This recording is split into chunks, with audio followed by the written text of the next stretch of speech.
If you want to understand SAP S/4HANA Finance, then you have to stop thinking in terms of the old ECC table world. S/4HANA revolutionized the data storage with a single source of truth. Today, we will look at the most important FI tables you absolutely need to know. So stay tuned and let's go. We are here in the backend of an SAP S/4HANA system, and we will first navigate to the transaction code SE16H.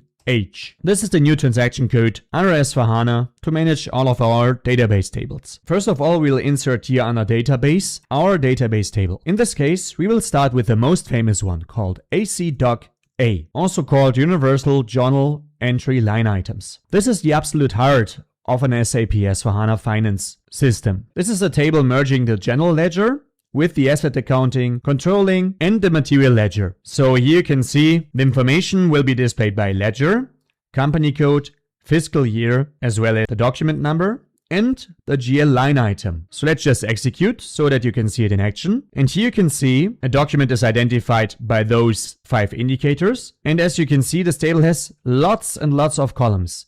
This is because it combines the information of several tables we had in past. So in the old ECC world, we had to reconcile data across separate tables at the month end. But here in S/4HANA, all of the data in finance is automatically stored in our ACDOCA table. And this is done in real time. So if you only remember one table name from this video, make it ACDOCA. It changed the entire SAP architecture. Next off, let's go back and we go to table BKPF. This is the accounting document header. So this table stores the header information of our accounting documents, such as the posting date, the document date, our company code, and also the user who created the document. So while our ACDOCA table contains millions of individual lines, the BKPF table is the envelope containing them. So they are all linked via the document number. However, data is not being stored in this table anymore, but only being displayed, so it can be viewed. This is because there might exist programs in your system that pull data from BKPF. So this is why SAP decided to remain those tables in the system, even though data is not directly written into them. The same also counts for BSIG, which is for the accounting document segment section,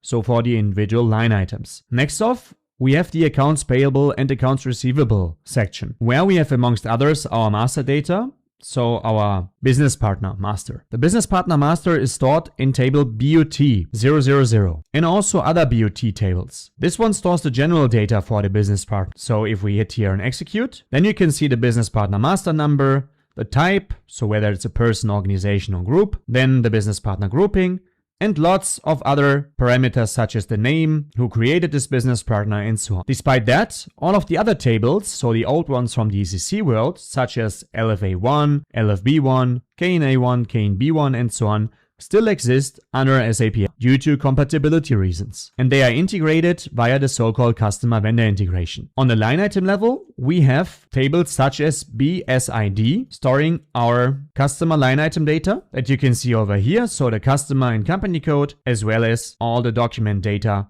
for this specific customer. The same also counts for the table BSIK, which is then for the supplier side. And last but not least, there's also the table BSAD. So this is for the cleared items for our customer side, as well as BSAK for the cleared items for our supplier side. But as said, also those tables are only compatibility views. So virtual views that pull data live from the ACDOCA table we have seen before. So there are no physical tables here in this area anymore. Then we have our asset accounting, where we are talking about tables such as ANLA for the asset master record data. So this is the A segment data, so to say. And if we execute, then you can see here this contains the asset number, sub number, as well as asset class and company code, who created this asset, the account determination, and so on. So it contains the main asset data. Despite that, we also have the table called ANLB. This is the table for our depreciation terms. So it contains depreciation information, such as the depreciation keys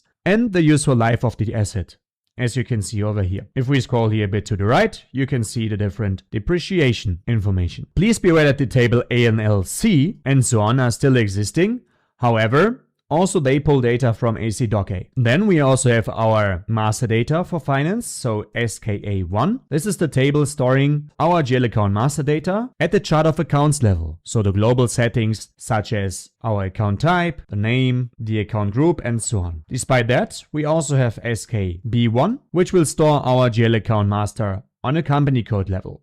So as you know, a GL account master always has a global level and a company code specific level. And here, information such as the field status, the currency, the open item management, and also our tax categories will be stored. Despite that, there's also the table SKAT, storing description data for our GL account master in different languages. Going away a bit from finance and looking at controlling, we also have tables such as COBK for our CO document head. So this displays here the header information for our controlling documents, such as the document number, the year, timestamps, posting date, and so on. And also, we have specific tables containing our material ledger and inventory valuation, which is also quite important from the financial perspective. As said, the data is stored in ACDOCA, also for our material valuation.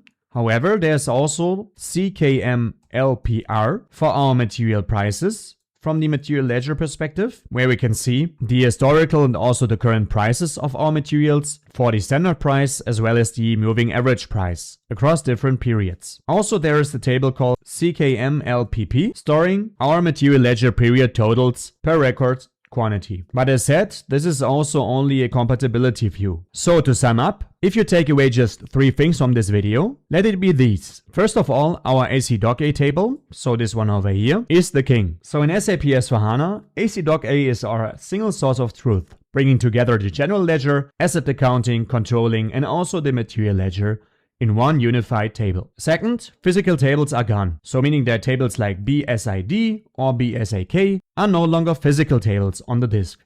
They are now dynamic, fast virtual views pulling data live from the ACDOCA table. And last but not least, with the introduction of the business partner, our customer and vendor master data is more streamlined than ever, changing of how we look up the data. But in the end, our BOT tables are still connected to the old and KN tables. This marks the end of the video. I hope you liked it. If so, then please subscribe to the channel and activate the bell.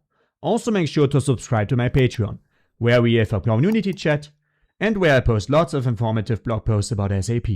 The link is in the bio of my channel. Thanks a lot and see you next time.